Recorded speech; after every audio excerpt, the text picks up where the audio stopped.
In 1975, Australians agreed to destroy our economy so that it fitted into a new economic order, the New World Order. The Second General Conference of the United Nations Industrial Development Organization, UNIDO, met in Lima, Peru from 12 March to the 26th of March 1975.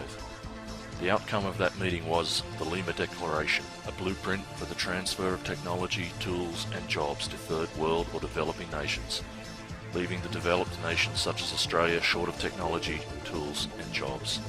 This is now a reality with around 90% of our agriculture and manufacturing jobs gone. The result, yet another third world in the making. So, what is the Lima Declaration? How does it affect you and your family? Its correct title is Lima Declaration and Plan of Action on Industrial Development and Cooperation. It is an international trade agreement similar to GATT, the General Agreement on Trade and Tariffs. Australia is a signatory to the Lima Declaration, as it is to many GATT agreements. Australia signed the Lima Agreement with the total support of all major political parties.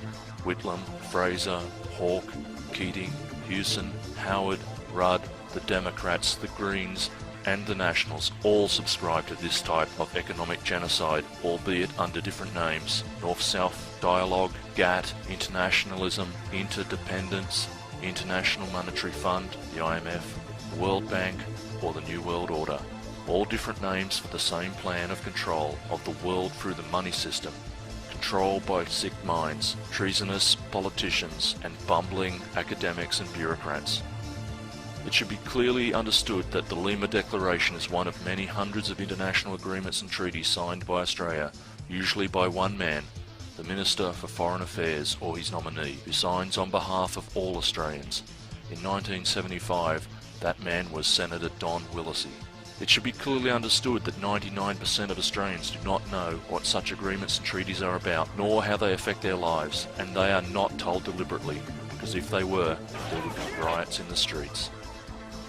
This video deals very briefly with just one of hundreds of agreements and treaties between the UN and Australia, the United Nations Lima Declaration of 1975. International treaties in the main are the handiwork of the United Nations and have been used by Australian governments to undermine Australian sovereignty. The High Court decision on the Franklin Dam issue in Tasmania is a case in point, used to put in place processes the impact of which the Australian people are completely unaware, and if they were aware, would be totally opposed to processes that get around the Australian Commonwealth Constitution. In other words, treason. And treason is being committed in the name of international treaty, or the other names given to them such as conventions, or in this case declaration, the Lima Declaration. You may say treason is a strong word, but after viewing this video, you will say it is not strong enough, without doubt sufficient reason to impeach the Australian government and opposition on charges of treason. So, how did our governments give effect to the Lima Declaration? Simply, the Lima Declaration is an agreement to wind down Australian manufacturing by around 30% and to import that amount from other preferred countries together with as much primary produce as we can consume, such as fruit, meat, etc. The 30% was a target that is now blown out. Current estimates are that 90% of our production capacity is gone and our jobs with it. There is no mention in the agreement about what will happen to Australians who lose their jobs, their factories or their farms. It appears they are expendable. How can a government wind down business activity? Simply by making an unlevel playing field. Increased taxes, interest rates, the cost of employing people, without the worker gaining any benefit of course, environmental planning and controls, all of these things in combination either destroy or decrease our ability to produce. A good example would be, if you wish to manufacture widgets in Sydney, you may require, say, 5 acres of industrial land at around $12 million, on which you will pay $25,000 a year rates and $25,000 land tax. It will cost some hundreds of thousands in contributions to council coffers and environmental studies, all of which you may borrow at high interest. Then, if you are lucky, you will be up and manufacturing in maybe 2 to 5 years. Then the unions will step in and cause loss of production.